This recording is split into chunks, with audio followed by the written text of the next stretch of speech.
So I just wrote a research paper that is genuinely concerning. I need you to pay attention to every single word I am about to say. It's going to get a bit worrisome, heads up, but I am going to offer some optimism towards the end. Essentially, two law professors just published a paper called How AI Destroys Institutions. And here is the most urgent and important claim they make: AI systems are a death sentence for civic institutions. And honestly, if you don't understand the mechanics of how this is happening, I mean, I don't know, you're just going to wake up one day and not recognize the world you're living in. Okay? So, okay, actually, let's start from here. Here's, I think, what most people miss. AI is becoming the invisible layer of society. I've argued that multiple times in multiple different episodes, right? And essentially, it's becoming the infrastructure we don't see and thus can't really fully avoid at one point, right? And it's operating actually exactly like Foucault described power. It's diffuse, it's networked, it's everywhere and nowhere at once, right? For example, think about institutions, right? Universities, courts, newspapers, city councils, right? These aren't just buildings, right? They're the mechanisms that hold complex societies together. They do three critical things. Number one, they develop and preserve expertise across generations, right? Number two, they make accountable decisions for the most part through clear hierarchies, right? And number three, they foster human connections that build trust and shared purpose, right? So these authors are arguing that AI destroys all three, not as a bug, but as an essential feature of how it operates. Okay, so the researchers, Woodrow, Hartzog, and Jessica Silbey from Boston University, they argue that this is happening through three specific mechanisms. And honestly, I mean, once you see them, you just can't unsee them. Okay, so let's go over it. So the first, they argue that AI undermines expertise, by being, essentially making us not smart, making us dumber. Every time you offload thinking to AI, writing, analysis, decision making, I mean, you're not saving time. In some cases, you are saving time, but the consequences are much more serious. You're causing what researchers call skill atrophy, right? Your brain literally loses the ability to do that work. I've talked about that a lot on my channel. The worrisome trend of cognitive decline. Right. So that's a problem we're quite familiar with over on this channel, right? And essentially, when institutions lose their ability to pass knowledge between generations, we lose a critical layer of our epistemic identities, as societies, as peoples, as cultures, right? That's really important. And here's actually a real example they cite in their paper. The FDA in the US built an AI called Elsa to speed up drug approvals. It sounds more efficient, right? Except, you already know what's coming. Elsa keeps hallucinating. Yeah, it keeps making up studies that never happened, misrepresenting real research. I mean, we're seeing this happen time and time and time again. It's a real problem. And because people trusted Elsa, those hallucinations are getting into our drug approval process, But, here's the deeper problem.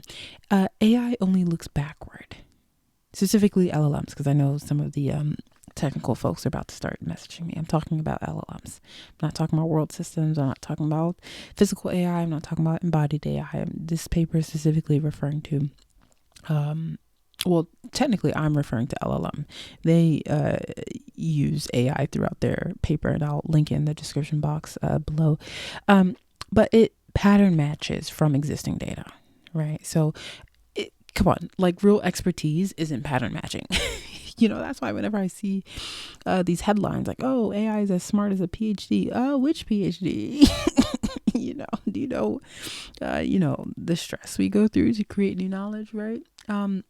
Real expertise is knowing when the old rules don't apply anymore, right? It's about adaptation. It's about innovation.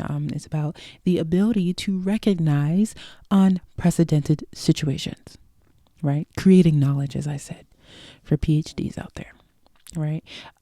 So when we replace human experts with AI, we lose the very thing that keeps institutions alive, right? The ability to evolve, even if slowly, right? So think about universities, right? You have some professors who are using ChatGPT to generate syllabi. You have students using it to write papers. Everyone's offloading the cognitive work that actually develops thinking, right? So we're not creating the next generation of experts. We're essentially just creating a generation dependent on machines that can't truly, really think. Okay. Here's their second argument. AI removes humans from critical decision points, and this is where it gets a bit sinister. And I read the paper for yourself, but I have to cover what they are talking about, right? Because institutions essentially need hierarchies for both control, obviously, and accountability. When multiple people with different expertise review decisions, we can catch mistakes, right? We can ensure fairness, or at least try to, because, obviously that doesn't always happen all the time. But we can also, create space for dissent and moral courage in certain situations, right? They argue that AI flattens all of that, right? So real example, right? So imagine you owe the IRS like $100,000 and you want to contest it. They say, well, their AI found the discrepancy, but they don't know how that AI system actually works. They just trust its results, right? That black box effect of AI systems, right? Or let's say you have a judge, right, that uses AI for sentencing. It gives you more prison time than similar defendants because the AI system made a decision that no one can explain. You see where I'm going here? And here's what we lose, right? We lose the ability to challenge decisions. We lose the transparency that makes rules legitimate. We lose the human judgment that can say this system is wrong, right? And honestly, all this actually reminds me of why am I blanking? Hold on, let me look this up. Okay, Stanislav Petrov. He was a Soviet officer during the Cold War, and his nuclear warning system was basically saying that missiles were incoming, was on the way, and he made the bold decision to disobey orders. He didn't alert his superiors. Why? Because it was a false alarm. The system was wrong. And ultimately, he helped us avoid catastrophe, right? So now imagine if there was no human in the loop. If an agentic AI system had to make that call. Just think about that for a second, right? Okay, so let's go to the third argument. They argue that AI isolates us from each other. Institutions don't run on rules and data. They really run on relationships, right? When you work alongside people, you build trust. When you learn to disagree productively, when you develop what sociologists call social capital, right? We've all heard that term. The invisible networks that these form, that makes cooperation possible in a society, right? And they're arguing that AI replaces those bonds with transactions, right? So there's a study in the paper that's, once again, you should read the paper yourselves, where basically coworkers received AI generated work, right? And then they start to see their colleagues as less creative, less capable, less trustworthy, less intelligent. And you know how that's going to play out in modern workplaces, right? Adding all the social dynamics upon that, right? So AI doesn't just change how we work. That's what they're arguing. It changes how we see each other, right? And that is catastrophic for democracy, because democracies require deliberation. It requires us working through disagreements together, building coalitions, solving problems, preferably face to face, Yeah. And one thing that's interesting is that the researchers reference Robert Putnam's famous book, Bowling Alone, which essentially showed like how American civic life has been like collapsing for decades, right? So every year we're just becoming more isolated, less connected, less able to cooperate. And the researchers argue that AI accelerates that collapse, right? So every minute with an AI companion instead of a human friend, right? Every purchase through an AI agent instead of a conversation with a shopkeeper, right? Every interaction is getting automated away, and therefore we're losing the everyday friction that builds community. Right. So let's make this concrete, because they argue 4 institutions are currently on the chopping block. Right. So they argue courts. Number 1. So imagine like AI making bail decisions, sentencing recommendations, benefit calculations. These are real things that people are seeking to have AI handle. Right. But, come on, like, justice is more than just stats, right? It's about individual cases. AI can't tell stories. It can't understand context. It can't exercise mercy. Come on, somebody send this to Brian Stevenson. It cannot exercise mercy. Okay. The second institution they refer to is universities. Yes. So students and professors are both using AI. It's basically severing that mentorship relationship. And when students discover that their professors are automating teaching, or when professors discover that students are using AI to write their essays with no additional input or alterations, everyone loses faith in the educational system. We're not just changing how education works, we're essentially destroying its purpose. What is the aim of education? That's something I'm always talking to educators and school systems and universities about. What is your new aim of education in the age of AI? Because we need a new agenda. We need a new aim. Even if it's returning to, the former purposes of education. What does that look like today? These are questions we need to be asking ourselves. The third institution that they referred to is the institution of journalism, right? Come on now. AI slop is flooding everything. And here's the vicious cycle. When AI trains on AI generated content, it degrades. I talk about this a lot in my AI collapse thesis, right? Where, if it's constantly recursively generating on itself, its output is being degraded. And now you have people relying on degraded systems, right? And especially when it comes to journalism, they argue that AI systems can't be brave. It can't speak truth to power. It can't risk anything to tell important stories, so we lose out on like watchdog journalism, for example. We lose the courage to challenge authority, right? And of course, the fourth institution that they reference that is on the chopping block is democracy. So they talk about Doge, and basically how it was used to, and they used AI to surveil federal workers, target immigrants, combine databases that were intentionally kept separate for due process, And it's not just, at the federal level. Local governments are using AI to predict crime, to allocate healthcare, to analyze public sentiment, to sort job applicants, right? Every application removes humans from governance. They make institutions less responsive, less accountable, and less human. That is the argument, right? So the question isn't whether this is happening, it's who gets to shape what comes next. And right now, there's a massive power vacuum. And this is why we need more humanists studying and getting involved in the AI industry. Right? So here's what I want to actually add to the researchers' argument. This is power, right? This is power operating exactly how Foucault described it. AI doesn't, just rule through visible force. The system that's being designed doesn't just rule through visible force. It's being designed as invisible infrastructure. It's everywhere. It aspires to be everywhere, in your school, in your courts, in your hospital, in your city hall.